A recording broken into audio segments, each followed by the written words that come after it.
जनताका रूपमा तपाईको हातमा काम होस्।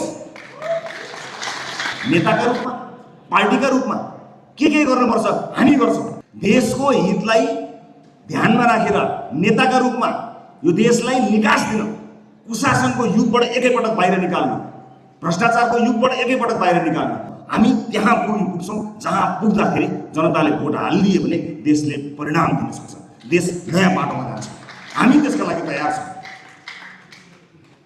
विशेष गरी पार्टी सभापतिका रूपमा मेरो काँधमा विशेष जिम्मेवारी आएको छ।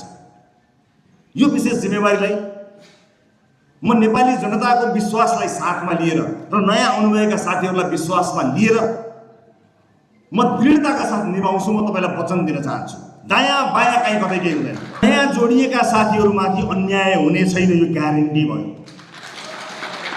नयाँ जोडिएका साथीहरूप्रति अन्याय हुने छैन, ग्यारेन्टी भयो। व्यक्तिलाई न्याय गर्न सकिन्छ सकिन्न थाहा छैन।